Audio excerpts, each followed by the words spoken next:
All right, Erev Tov, everybody. Welcome. For those who are just arriving, it's a pleasure to welcome for her inaugural shir at Torah Motion, Rachel Slutsky, who is, as you heard, completing her doctorate at Harvard University.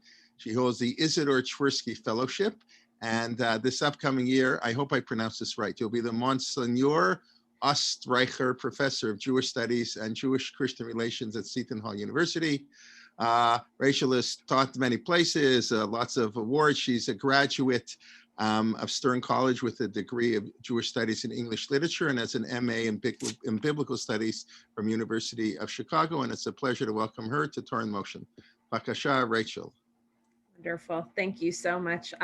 Thank you, everyone. I'm really honored to be here tonight learning with all of you. And this is certainly making the 9 days more meaningful for me. So I hope that I can share a little bit of that back with all of you. And now something that was mentioned in that beautiful introduction, thank you so much, Jay, was that I'm going to be assuming a position that in part has to do with rabbinics and Talmud studies and also Jewish-Christian relations. And actually, the discussion tonight is going to be precisely at that kind of intersection, and we'll get to both those specialties, which means I suppose I'm catering a little bit to my own interests, but also that I think these are important topics that overlap in interesting ways.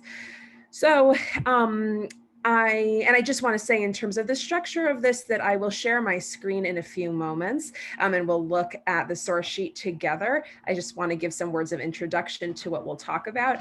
And then I think we'll spend the last 10 minutes having some discussion, Q&A. So feel free to put questions in the chat if you'd like, and you can also hold them and of course unmute yourself at the end of the shiur. So we're in the 9 days right now. We're coming up on Tisha B'Av, and we're going to read Eicha then.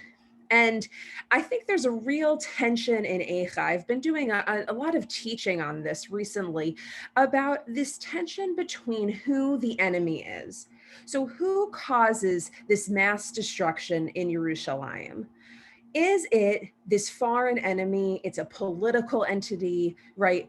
By Rishon with the first temple, you have the Babylonians with the second, it's the Romans, right? These external militaristic forces, or in a sense, is the enemy within? And I would say within would comprise both the enemy within, meaning the Jewish people and their own behavior or sins that has brought about these destructive episodes, and the enemy, therefore, being in a sense God. That God, in a sense, right, is the one who brings this mass destruction. God is responsible for it, and in a sense, then, is in some horrible way destroying God's own people. So that question of, is the enemy from within or without? That question is a question of identity, which is something I work a great deal on.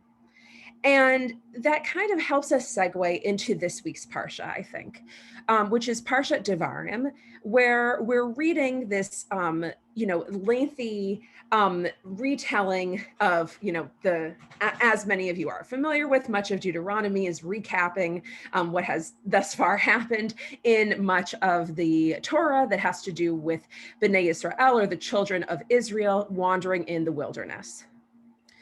And we have specific directions that are given, and we'll get to them inside shortly, about what the children of Israel should do when they encounter the descendants of Esav, the descendants of Esau, right, Jacob's brother, who we met back in Breshit, who have now settled in the land of Seir. That was the portion of land that God had given to the descendants of Esav.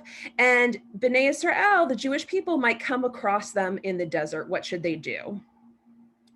And it uses familial language. It uses the language of your brother, Esav, right? That this is a brother relationship between these two nations now. And again, we will get to the source sheet, but to frame this a little bit more, because we're really going to focus tonight on Esav. I think he's one of Tanakh's most interesting and under-discussed personalities. And Esav, we should think about his depiction, and I'm sure many of you are familiar with the narratives from Breshit, from Genesis, in which Esav is a tough character to crack. But if we kind of peel away, many of us, if you've learned in Jewish day schools and yeshivas, right, you learn all the midrashim about how terrible Esav is. And you actually don't need to go to rabbinic literature to encounter that. You can go to much of Tanakh. But in Breshit alone, I think Esav comes across as actually quite a sympathetic character. Right, the pathos that he has when he's been essentially bamboozled out of his birthright by Jacob, right, in some ways makes Jacob or Yaakov look much worse than Esav does. Ultimately, the two of them will come together to bury their father Yitzchak, Isaac, right? So there's this odd kind of familial relationship where at times they seem to be enemies. At times, Yaakov mistreats Esav. Esav wants to kill Yaakov. At other times, they greet each other and they actually speak to each other as brothers, hug each other, kiss each other. It's a very sympathetic portrayal. And we know that Esav, according to the many genealogies that we find in Breshit, and again, we'll bring this back to Sefer Devarim in just a minute. In these genealogies, Esav is actually the father of a number of nations, but the one that he's come to really be associated with in Tanakh and afterwards is that of Edom, the people of Edom, which ultimately becomes, according to the rabbis, associated with Rome. Okay, so that in a sense is our tie into Echa, to destruction, right? That Rome is often situated, and we'll see that actually this is more complicated than it appears, but Rome is kind of the paradigmatic, powerful, militaristic enemy that is the opposite of everything that Judaism stands for. That's kind of this black and white binary that we often speak of. Now, Tanakh itself, as I mentioned, already starts to foster a very negative attitude toward Esav and Esav's descendants. And in the interest of time, we're not going to get into it tonight, but if you look at the entire book, which is 21 verses of Ovadiah, of Obadiah, right, it's all against the people of Edom. Sections of Malachi or Malachi, also against Esav and Edom, sections of Yirmiyahu, sections of Yeshayahu. Okay, so this is not a beloved figure in Tanakh itself. But in the Torah, actually, Esav is a bit more complicated. And part of the goal tonight is to look at the moments in which Chazal, in which the rabbis similarly seem to feel that Esav is more complicated. That it's not so simple as he is evil Rome, or he is the paradigmatic enemy of Israel. But also, it's not as simple as, okay, there was Abraham, Yitzchak, Yaakov, and Esav, the great patriarchs, right? He's clearly somewhere on the periphery. He's this liminal figure hovering between different identities. And that's why the title of tonight's class is Jew, Apostate, or Gentile, because we're going to see different ways in which Chazal, in which the rabbis of the Talmud try to depict this figure.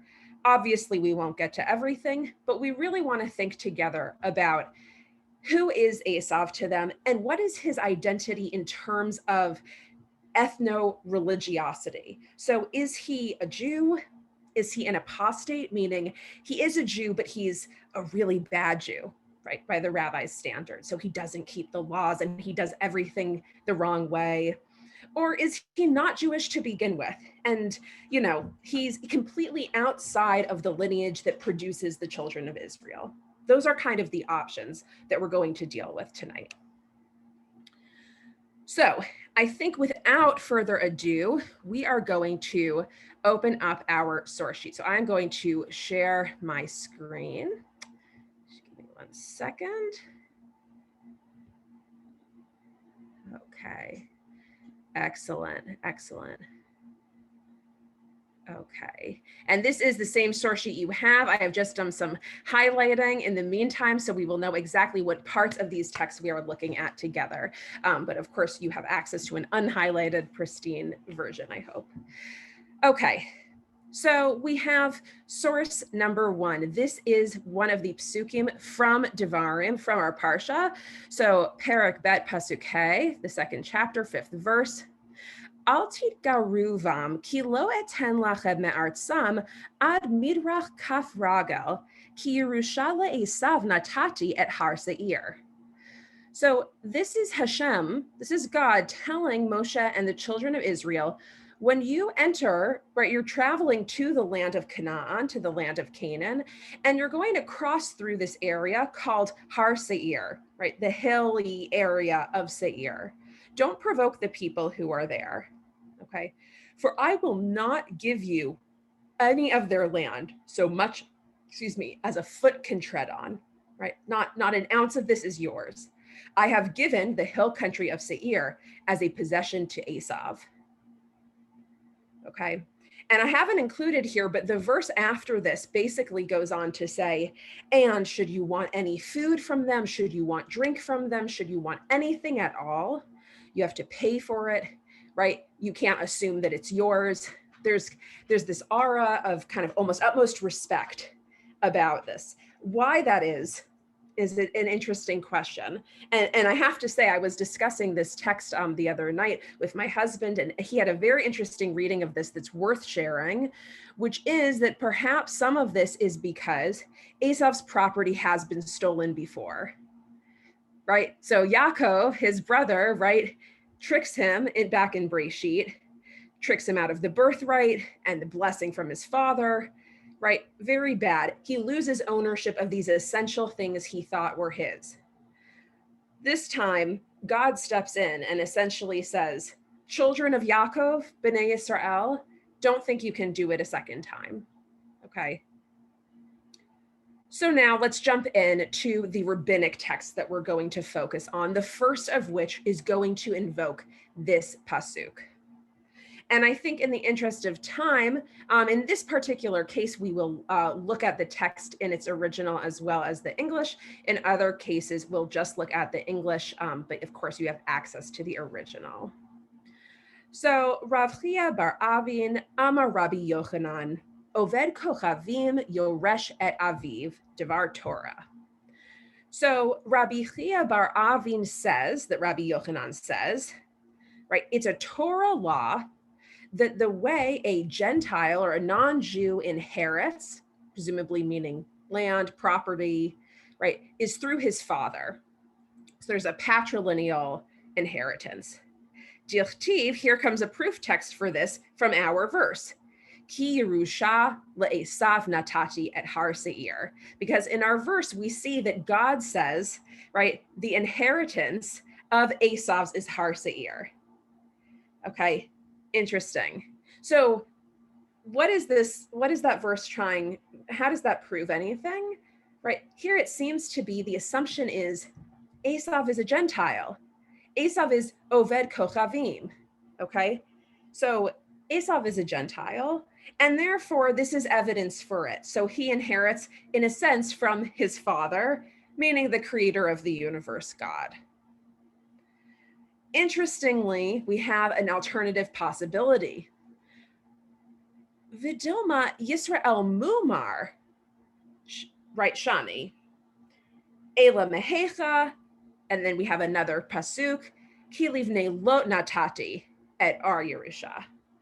Wait a minute, isn't it possible that the law is different in the case of a Yisrael Mumar, which means an apostate? Right? So an Israelite who has gone astray, that, right? So this question is essentially asking, this is in the form of a legal discussion, but for our purposes, the important thing that we're seeing here is, right, this is a debate in some sense about the laws of inheritance, and in another sense about what is Esav? Is Esav a non-Jew? Because if he is, there's one set of laws for how non-Jews inherit land. But if he's a Jew, you know, again, using the term Jew is quite anachronistic, but is it possible that he's a full-fledged Israelite who's an apostate? So he's just not a very good Jew. Again, whatever that means. We'll get to a text that seems to show us what that might look like. So ultimately, the discussion will go on to give alternative examples, right? So maybe Lot is a good example of a non-Jew. Maybe this one's a good example of a non-Jew. But this is where we're starting tonight, because this text is really a text in which indirectly Chazal is struggling to figure out the identity of Esav.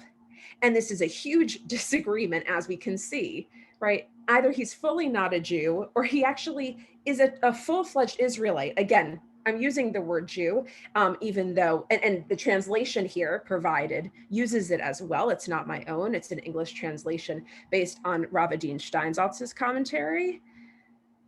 So is he an apostate Jew or a Gentile? So we're already seeing there's some flexibility in figuring out the identity of Esav. Now, I want us to go to source 3.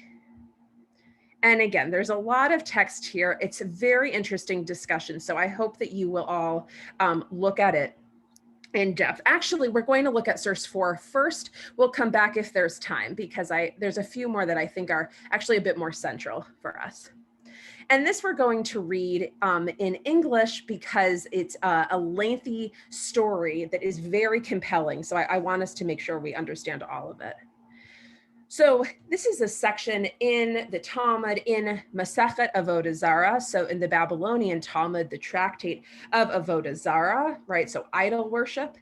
And it's discussing stories of Romans, okay? So essentially descendants of Esav, who converted to Judaism, okay? So again, very unusual. So now we have this in-between notion of the convert. So one who was a full Gentile becomes a full Jew.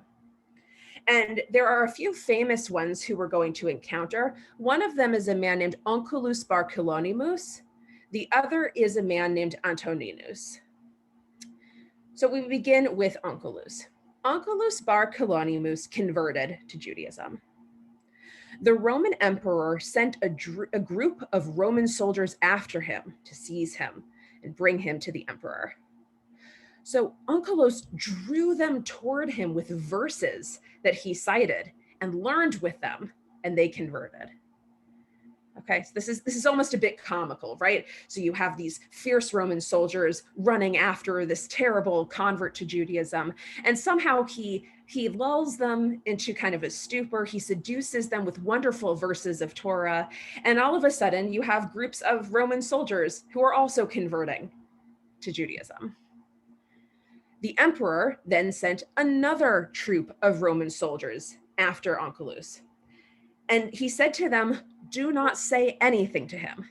Don't engage with him so that he can't kind of woo you and get you to convert. Don't talk to him, just capture him.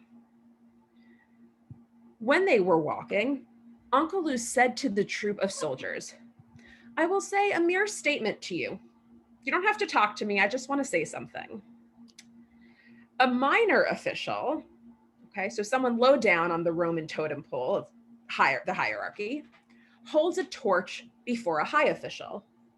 And the high official holds a torch for a duke, the person above him, a duke for the governor, and the governor for the ruler, right? So he's laying out, this is the system by which we all live, right? So the person who has the kind of menial labor holds the torch for the one higher up, for the next one, for the next one. Does the ruler hold a torch before the common people? Right, so this is a dumb question, right? It is so obvious that the ruler would never deign to kind of be the servant of the people. So the soldiers are kind of wooed in by this obvious question, and they say to Onkelos, no, the ruler would never hold a torch. Onkelos said to him, yet HaKadosh Baruch Hu, the Holy One, blessed be he does hold a torch before the Jewish people. As it's written, and he quotes the pasuk from Shemot, from Exodus, he quotes the verse that said that the Lord went before them by day in a pillar of cloud, right, to lead them the way, and by night in a pillar of fire to give them light. They all converted. Okay, so ultimately, right, well, I have a God that's really much better than this ruler we're talking about, because he, in a sense, makes if I can say he, God makes God's self a servant to the people, right? God carries a torch for the children of Israel. Quite amazing. They all convert. Okay, so again, he has persuaded a group of Roman soldiers to convert. So this emperor is getting angry, and he sends another troop of soldiers after Onkelos. And he said to them, don't converse with him at all. Do not engage, do not respond, do not initiate, nothing.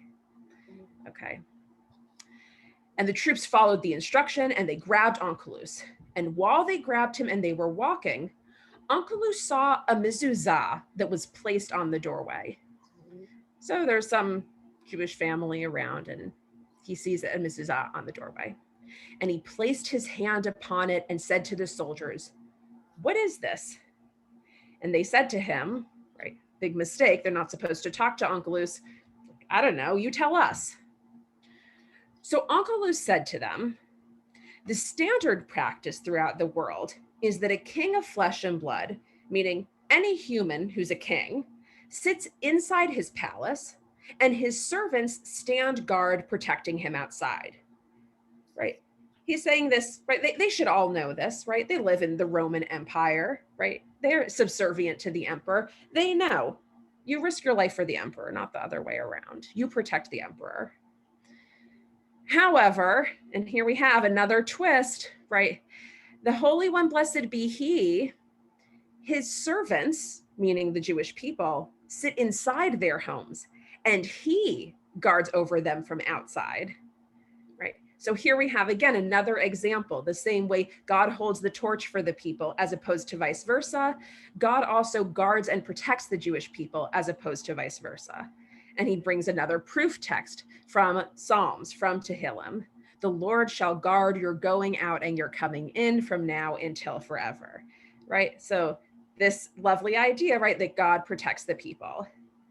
Upon hearing this, those soldiers also converted to Judaism. After that, the emperor sent no more soldiers after him. Okay, so ultimately, 3 times is not the charm. The emperor is annoyed and gives up. Better that we have Onkelos, this convert, on the loose than I keep putting people in harm's way to be converted by this Jewish guy. Okay, so the only way in which, of course, Esav has been included in any of this is just the fact that Esav is now turned into Edom or Rome, and Onkelos was Roman, the emperor was Roman. Now we're going to discuss another person. Again, this is in the same section, Antoninus. And I just want to say Antoninus is extremely interesting, so is Onkelos, because Antoninus, we have kind of competing stories elsewhere. There are many stories about Antoninus because Antoninus loved to study with the rabbis. He was very learned, seemingly quite righteous. There are many stories that make him very favorable. So he's a very complicated figure, that he's Roman and also a very righteous person. And in the Jerusalem Talmud, the Yerushalmi, we also have conflicting stories, some of which say he was very righteous, but he never became a Jew. He was just a very righteous non-Jew. And others that say he converted. So the identity of Antoninus is more complicated than Onkelos, who did convert. So again, similar to Esav, what is the identity of this figure? When the matriarch Rebecca was pregnant with Jacob and Esau, right, and here's a verse from Genesis, the Lord said to her, 2 nations, right, 2 goyim are in your womb. That's a quote from Breshit, right? We're very familiar with that story. There's 2 nations in your womb, right? Your sons are going to be the heads of nations. They will wrestle with one another. Rav Yehuda says that Rav says, don't read it as goyim, these 2 different nations. Repunctuate this word to mean geim, proud ones. There are 2 proud people in your womb, 2 prominent people. Now, this is very interesting, right? So in a sense, this erases the idea of 2 nationalities or 2 empires within the womb, that it's not, we have Rome and Israel. It's not Esav and Yaakov. It's the personalities of two brothers. They're completely related. They're just prominent and proud people. Now, interestingly, it continues with the two perhaps proud people who are right in front of us, Antoninus and Rabbi Yehuda. Again, another Roman like Esav and Jew like Yaakov.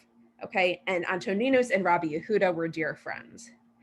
And it talks about how ultimately Antoninus and Rabbi Yehuda, right, they had these lavish tables. They were both prominent, proud people, right? They had a lot of wealth, which included basically all sorts of amazing produce, lettuce and cucumbers and radishes. It didn't matter what season, right? They could essentially have it all imported. They were very, very fortunate. Okay. And the end of the story talks more a bit about the food, and it's a bit of a humorous ending, but it's not relevant to our discussion of the Rome and Israel. The important part for us, so I think in the interest of time, we won't go further. The important part for us of this particular story is the fact that we have these two figures, that we have Rome and Israel, Esav and Yaakov, Antoninus and Rav Yehuda, who ultimately are extremely similar, right? That they both had these lavish tables, that they both were from the same womb, and that actually we shouldn't even call them two separate nations. We should call them Geim, proud ones, meaning they actually share an extremely common nature, a similar nature to one another. And all of this is at the tail end of this profound story about Onkelos the convert. So this entire text, this sugya, right, seems to present us with a complicated image of Esav and of Rome as a whole, where we see all of these boundaries being very porous. It's actually not so simple as Esav is wicked and Israel is good.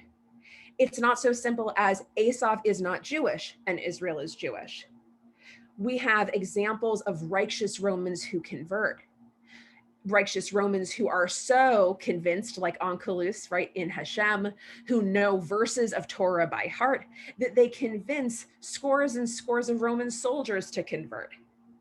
We have Antoninus, who, again, we have very conflicting statements of the rabbis throughout both Talmuds, whether he's a convert or not. He's a very righteous non-Jew who is very similar to the rabbis themselves. So again, we're not landing on a clear answer of, does that make Esav Jewish or not Jewish, an apostate or not, right? But we're seeing here these moments in which even Rome doesn't actually seem so bad. There are righteous people among them. Now, this dovetails very nicely with our next text.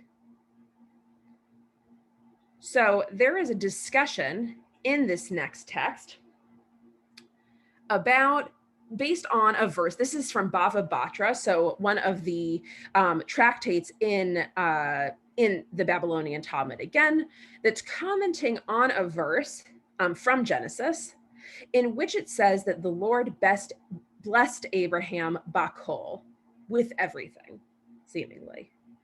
So the rabbis are trying to figure out, what does bakol mean? It's a pretty broad statement. And they come up with a few different interpretations. And here again, I think we, for the most part, will stick with the English just in the interest of time, but I hope you will take a look at the original on the right as well. So one of the propositions, there have already been a few, I haven't printed them here, for what blessing Abraham with everything is. One of the options is the blessing was that Esav did not rebel b'yamav, in the days or the lifetime of Abraham. Okay, meaning the blessing that Abraham got was that Esav at least appeared to be somewhat righteous. A bit of a backhanded compliment, you might say, about Esav. Alternatively, the blessing of Bakol is that Yishmael repented in Abraham's lifetime. Now, Ishmael, right, is another figure who in some ways is quite similar to Esav in terms of some of the treatment that he gets. It's definitely not as negative in basically any of ancient Jewish literature as the treatment for Esav is. But Ishmael is another person who's in the lineage of Abraham, who ends up kind of getting drained out of the family tree that leads to the children of Israel. Now, from where do we derive, what's the proof text if we say that Esav didn't rebel in Abraham's lifetime? As it's written, Jacob was cooking a stew and Esav came in from the field and he was faint. Okay. And there's this discussion, which again, I think in the interest of time, we can skip over a bit. Feel free to look at it on your own, which is all about the fact that he's feeling faint. He's mourning for Abraham because Abraham's going to die. He and Yaakov are going to have this lentil stew, right? That's where the birthright is given up. Right. So they are, and they analogize like the lentils kind of have no opening in them, like no mouth, right? If you see here in the second paragraph, so to a mourner has no mouth, meaning his anguish prevents him from speaking, meaning Esav was actually so torn up about Avraham dying that he wasn't able to sin as he might usually have. Again, a very backhanded compliment, but one that says, Esav really was mourning Abraham. Forgot Abraham's name for a minute. And also, right, Esav was actually at least restraining himself or somehow overtaken by grief that he didn't sin. So a positive moment for Esav. Okay. Now we have a very different interpretation. And if there are questions, I saw a hand, again, feel free to put it in the chat and we will get to questions in the last 10 minutes.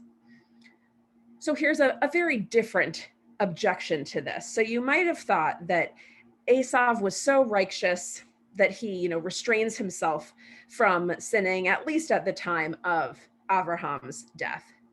Rabbi Yochanan goes in a totally different direction. He says, Chamesh averot avar oto rasha be'oto hayom. It's the opposite. The wicked Esav committed 5 averot, 5 transgressions on that day that Abraham died. It's the opposite. What did he do? He engaged in sexual intercourse with a betrothed maiden. That's forbidden. He killed a person. Certainly forbidden. He denied the principle of God's existence, right? It's the same language that you might see in the Haggadah Shel Pesach, right? The Passover Haggadah, the Chafar Be'ikar, right? And he's kind of a heretic in the deepest sense, meaning he has somehow denied God himself. He denied resurrection of the dead, and he despised his birthright, right? And he seems to have despised his birthright. The argument would go because he ultimately is willing to trade it for this bowl of lentil soup. And we have a selection of interesting proof texts for all of these horrible, horrible crimes that Esav has committed. So without going into all of the proof texts so that we'll still have time for 1 or 2 more sources before we try and tie this back up. And really the things that you could do studying Esav could take a course. So this doesn't do entire justice, but this is to, again, contribute to the conflict that we see that shows us that even among Chazal, even among the rabbis, there's not a clear sense whatsoever of who Esav is. Is Esav a Jew or a Gentile? Is Esav a good Jew or a bad Jew, if you want to use those terms? So here, and again, those terms in the minds of the rabbis, which would include, for example, right, someone who has sex with a betrothed woman. The Torah says you cannot do that. Who kills someone, who denies God's existence, denies resurrection of the dead, these principles that the rabbis hold so dear. So this is a very interesting sugya, or a section of text, right? Because what we've seen is that the first part of it, if we go back up just a bit, the first option was Esav is basically relatively good. Even if it was just for a day, Avraham got the blessing of Esav not being a sinner on the day that he died. Or the opposite interpretation, Esav is the most wicked person you could ever imagine and seems to be kind of the, if you can say this, ideal apostate, right? He does everything bad, right? He kills people, right? He doesn't even try to be kind of, in the most broad sense, an ethical human being. So again, these texts are paired together in the Talmud, seemingly quite intentionally, because the rabbis are very conflicted about what to do with Esav. Now, we have a few more minutes, so I want us to look at two sources before we go for some questions. So we're going to skip the source for right now, and we're going to go to the bottom, where we encounter our friend Antoninus again. Okay, so Antoninus, the Roman who may or may not have converted, but he is very righteous, and he spends a lot of his time talking to Rabbi Yehuda, talking to, right, the seeming compiler of the Mishnah, right, one of the most prominent Tana, or kind of early strata of rabbis. And here we have, this is again from the tractate about idolatry, that Antoninus said to Rabbi Yehuda Hanassi, "Will I enter the world to come?" So seemingly, we might understand this text to mean that at least this question is being asked at a time in which Antoninus has not converted. If it's true that he does convert, and again, there's disagreement on that, at the moment he hasn't. So he's asking, can I merit being in the world to come? And Rabbi Yehuda says to him, yes, you can. So Antoninus, who, Jew or not, knows the Torah very well, says, but isn't it written in Ovadia, right, this text that is basically a rant against the people of Edom, the people who are descended from Esav, there shall not be any remaining of the house of Esav, right? So Ovadia is a prophetic text in which Ovadia basically says, right, the line of Esav is going to die out or be destroyed. There will be no one anymore. So how is it possible that Rabbi Yehuda can say Antoninus can merit the afterlife, right, if there's going to be total annihilation of people of Edom? Okay, well, it's also taught in a Breita from this very verse, right? There shall be, and this is again how Rabbi Yehuda is responding to this. So, okay, it's taught from that verse that you might say all of Esav, all of Edom, all of the descendants are going to be destroyed. However, actually it said that all the people of the house of Esav will be destroyed, which means there's this clever reinterpretation. It's only those, right? It's actually a smaller portion of Esav. Anyone who stays in the house of Esav, anyone who continues to behave like Esav will be destroyed. Ovadia doesn't actually mean all it sounds like he says against Rome as a whole. It's just against some people. And you're not everyone, Antoninus. You're a really righteous Edomite, a really righteous Roman. Okay, Antoninus, who still knows Tanakh really well, he pushes back. And he says, okay, but isn't it written in Yechezkel? There is Edom, her kings and all her leaders. So this is, again, in a broader context, a description of the underworld, the netherworld. Okay, so ultimately, right, all the bad people will be there, including the kings and the leaders of Edom.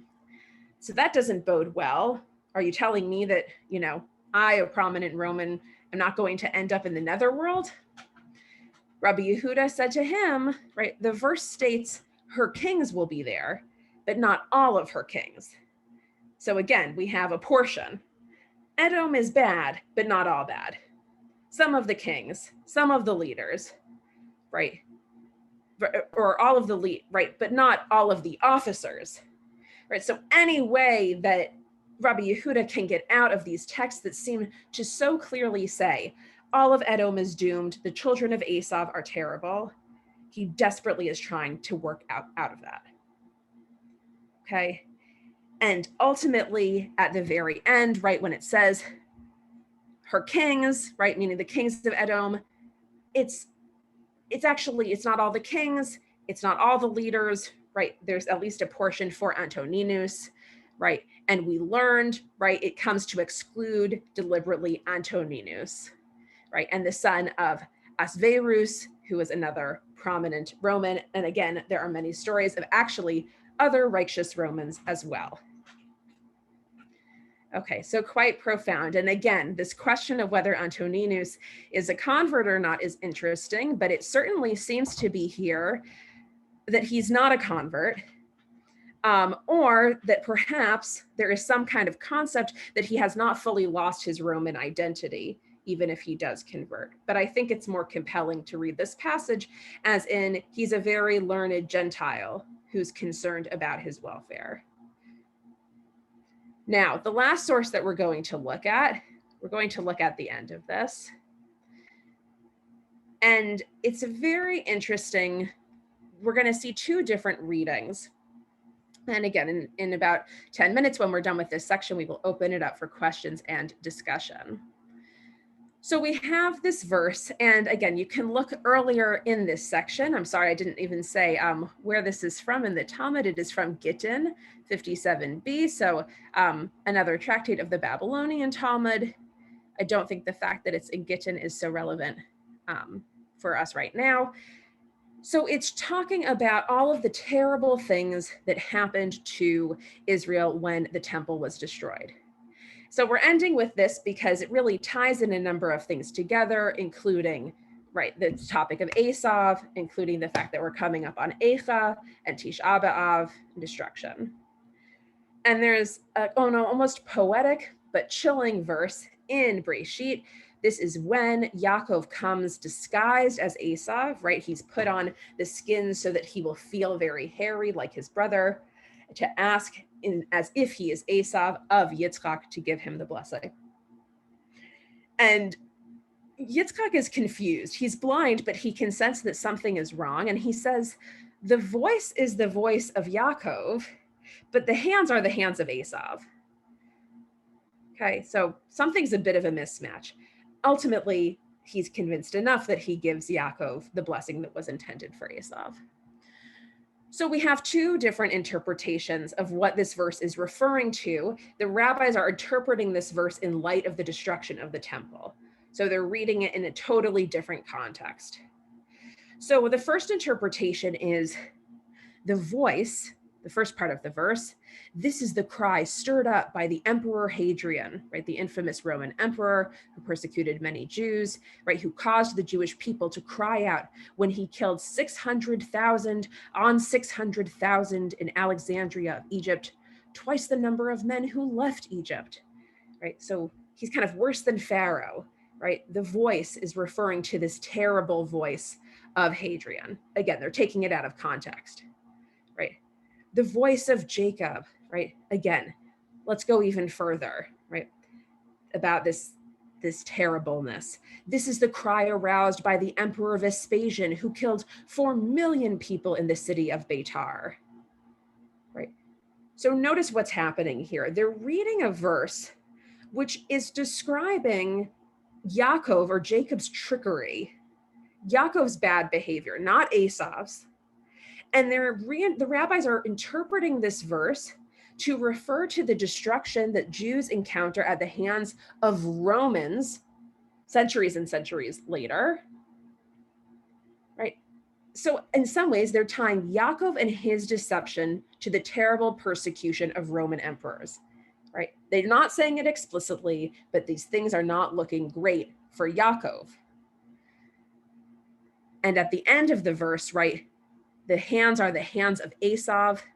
This is the wicked kingdom of Rome. So now we finally get our criticism of Esav too, that destroyed our temple, burned our sanctuary, and exiled us from our land.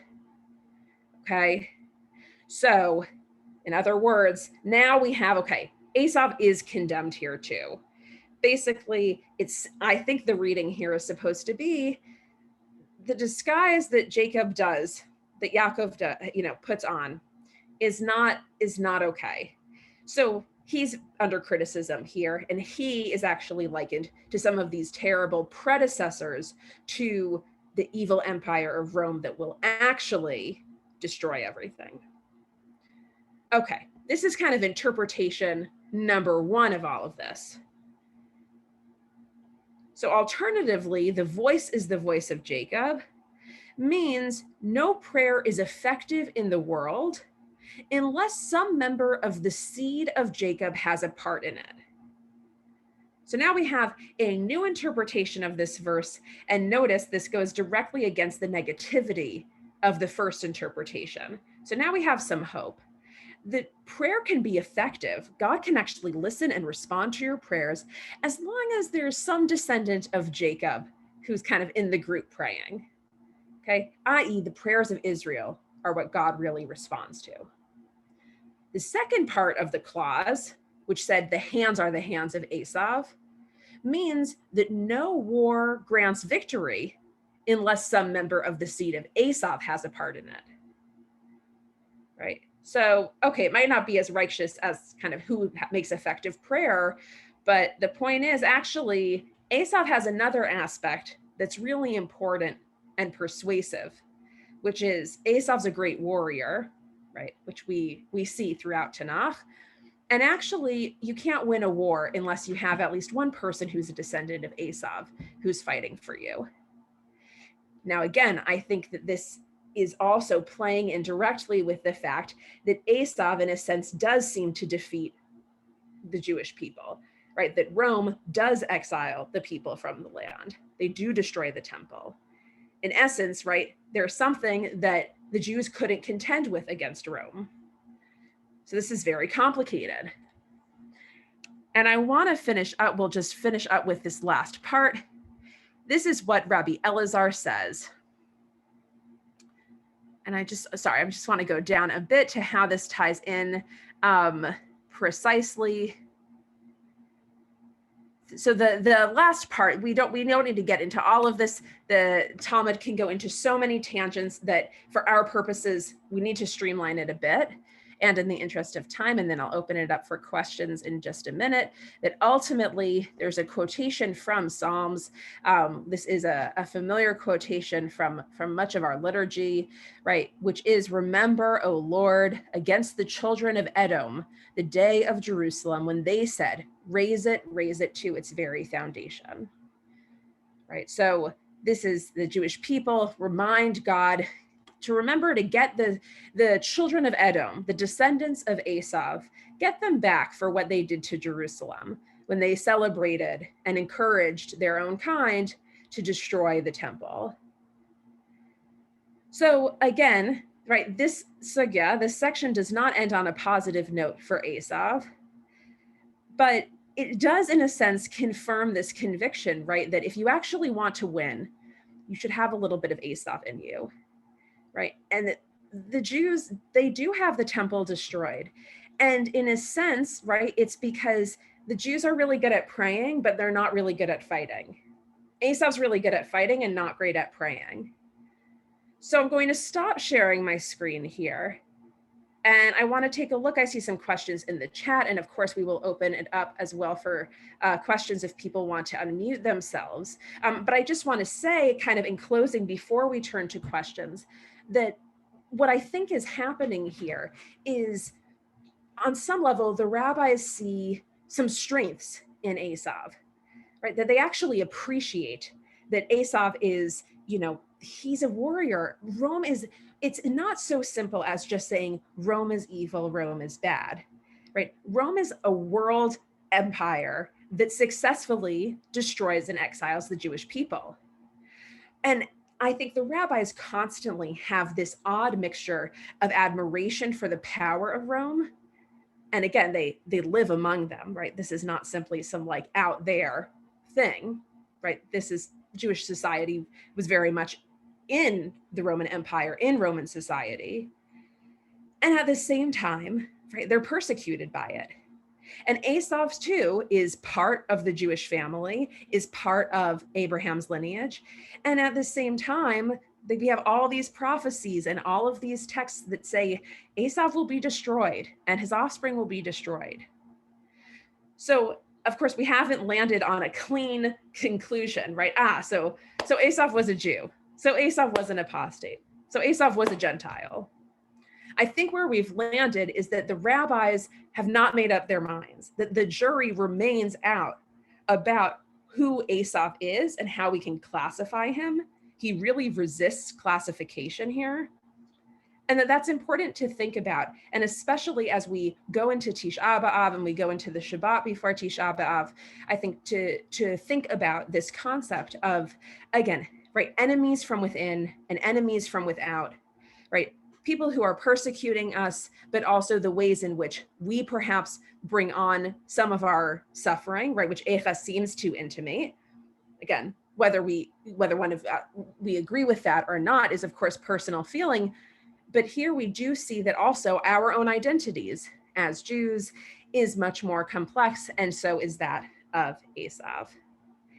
So now I will turn to the chat. Okay, we have some wonderful questions here. Let's just see some comments. I like this. Okay, since Esav was Rebekah's son, why would he not be Jewish? I remember that his wives worshipped pagan gods. Okay, so this is a very interesting question and a very complicated question. So why don't we just consider Esav Jewish? Because her other son from the same pregnancy, Yaakov, is considered, of course, Jewish later on. We might say Israelite would be perhaps more appropriate at the time. So I think this question gets to exactly the issue we have, which is somehow figures like we mentioned Yishmael and Esav, we have these figures who somehow get removed from the family tree.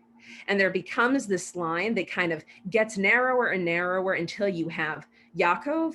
And in some sense that he kind of explodes the line. He has the multiple tribes of Israel, and all of his children are somehow all considered part of the Israelite nation. Now, why that is a bit mysterious. So I don't have a great answer, except to say that there does seem to be this notion that is clear in Breshit too, right? That Esav's going to be the father of many nations, but not part of the Israelite nation. That's going to be his brother. So there is this kind of, genealogical relationship, and then kind of you have the familial pedigree where groups and nations keep breaking off. Some of that is also, right, there's this inconvenient thing where the world depicted in the Torah begins with two people, right? And then once you have this genealogical line, everyone has to be related somehow. So I do think there is a tension in the Torah between, well, everyone is related. And at the same time, if they're all fathers of different great nations, the whole point has to be that somehow their legacies are not related to each other. So it doesn't wrap the problem up with a bow, but I think it is an issue that remains in Breshit. Now there's another question, the issue or a comment. Okay, the issue may not be Esav, but rather Jewish relations with Rome, which did vary. Good. Yeah, so I think that point is just totally well taken, right? Rome is complicated, and we often, especially on Tisha B'Av, sometimes forget that Rome is complicated. Rome just looks like the evil oppressor. And yeah, that's not always the case in our sources. What makes Rabbi Yehuda break to such an extent with the plain shot of Sefer Breshit? In Breshit, Esav's not a bad guy. He supports his family, raises children, forgives his brother, Yitzchak likes him. Good, right. So I think, yeah, I mean, this is exactly the issue. This is exactly the crux of the whole thing, is the fact that I think Breshit presents Esav as, I think, quite a likable character. He is a good son. I think it's never in doubt how much he respects and reveres his father, how much he wants the blessing of his father, how much he didn't want to give up his birthright, right? He was kind of not thinking straight. So in a sense, right, I think there is a real tension there, and there seems to be this break. How much that's influenced by the fact that when you butt up against the actual Edomites later on, when Edom somehow becomes Rome and Rome is terrible, how that association is created, I think is unclear. There is a great article, I have to dig it up, about how Rome becomes the descendant of Esav. How does that connection happen, right? Because that's, right, we don't have kind of evidence of that That's really a claim that the rabbis will come to make, and even earlier texts will come to make. So I don't have a good answer for that question, except to really say that's exactly the issue, is the transformation of Esav into a bad guy. I think the rabbis, in a sense, again, see this as the enemy from without and within, that Esav is us and Esav is not us. Does the ambivalence towards Esav perhaps reflect ambivalence towards Christians? Yes. The answer is yes. Now, that's a very blanket statement. It actually depends on when we're talking about Christians being on the scene, right? So for all of these biblical texts, the Christianity doesn't exist. Once the rabbis are on the scene, many of them, depending, basically all of them, are going to come after the existence of Jesus and the beginning of a following of Jesus. So many of them it could be eventually, and we see this into medieval literature, that when Jews are living in Christendom, right, we see Sforno and all sorts of commentators then who they live within the Christian world, right? Rome, the empire, converts to Christianity in the 4th century. Ultimately, it's almost perfect. It's almost too perfect to combine Rome with Christianity. The enemy is combined with the enemy. And yes, at that point, it's certainly, there's a connection between Rome and Christianity. So again, I think the negativity towards Rome starts long before Christianity, but it certainly goes high speed afterwards. And there's a final comment here. It's a tautology about why the descendants of Esau are not Jews. The Jews are Bnei Israel, right? So from Yaakov, not Bnei Avraham. Yes, we are Bnei Avraham. Every day we say Bnei Avraham is stuff for Yaakov. Yeah, so exactly. So I think that is a good point there, right? And an interesting thought to think about how the children of, not all the children of Abraham become part of that line, which is still quite confusing, right? Yishmael ends up being circumcised, right? We have the actual Bechorah, had it gone to Esav, it's interesting to think about kind of alternatives to the narrative. So, or if Esav got the blessing. Esav also got circumcised. Good. So exactly. So there are a number of kind of ways in which we might think that that Avraham and his offspring kind of should all be part of this larger family of patriarchs. But it's totally true. It's not. The line becomes streamlined, and Esav becomes one of the people who is cut out. And are there any other questions or comments? I'm happy to stay on for just a couple more minutes. What is he cut out from?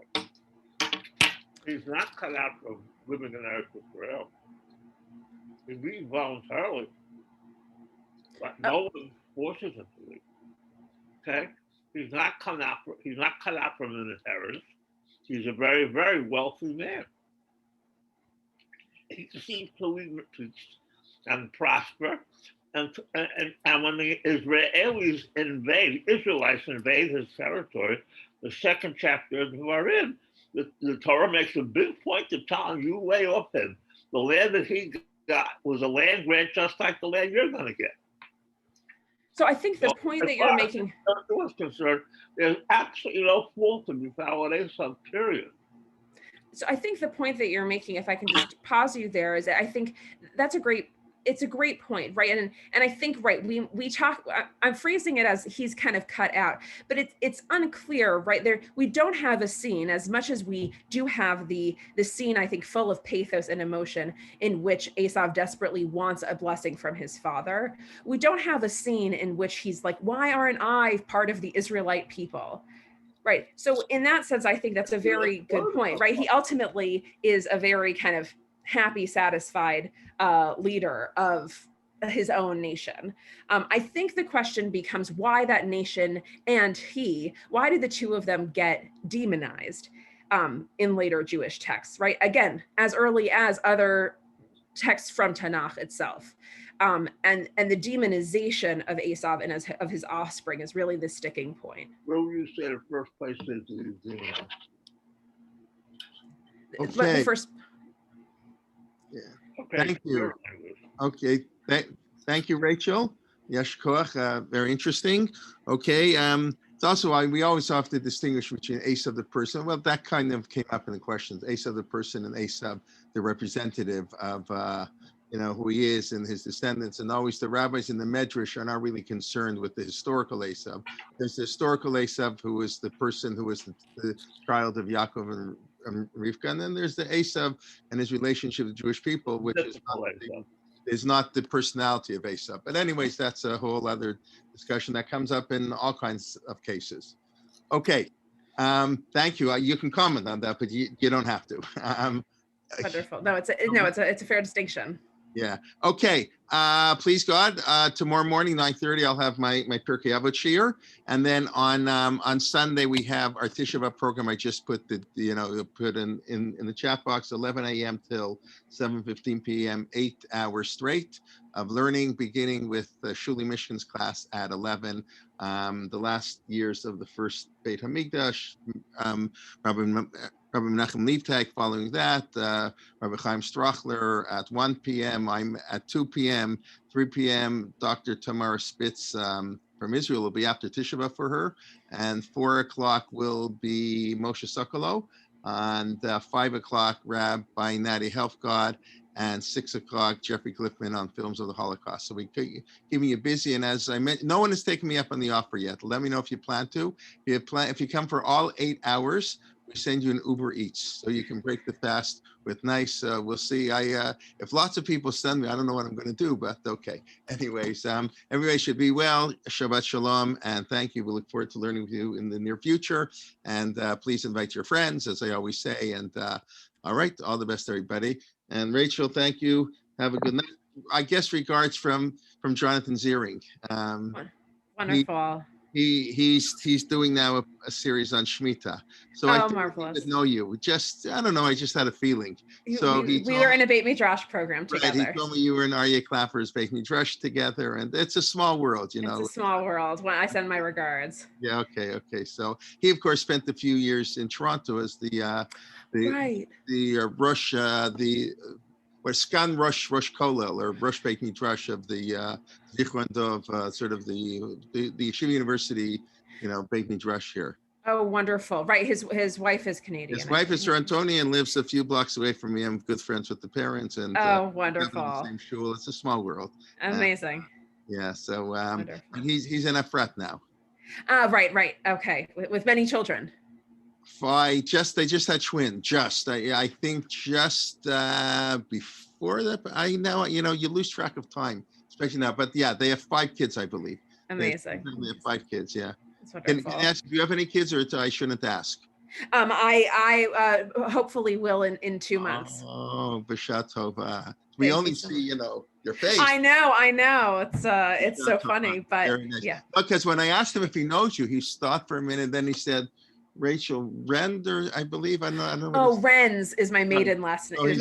I said, well, I don't know that name. I only know you as Slutsky. So it took him half a minute to sort of figure out, and he said, you'll be at Seton Hall next year. I said, yeah, you got the right person. Oh, excellent.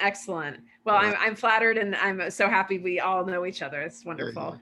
Yeah. It's a small world for sure. That's great. And Rabbi Clapper, we had him here a number of years ago. Like, he was one of the speakers we had in Toronto. I don't know, probably, again, I lose track of time. Probably 5 years ago already. Oh, so lovely. Shabbos here. Many people are, thank God, at our Shabbos table, which we haven't had a guest in 17 months. It's unreal. Hopefully soon. We've had a little bit. My in-laws in the backyard a couple of times, but whatever. It's so hard. I know we had guests for the first time, I think a week or 2 ago, and it's still a little scary, but it also feels really good. So. Yeah. Okay, I'll let you go. Thank you very much. Thank you so much. Okay. Good night, everybody. Thank you all. Bye-bye. Good night. Thank you.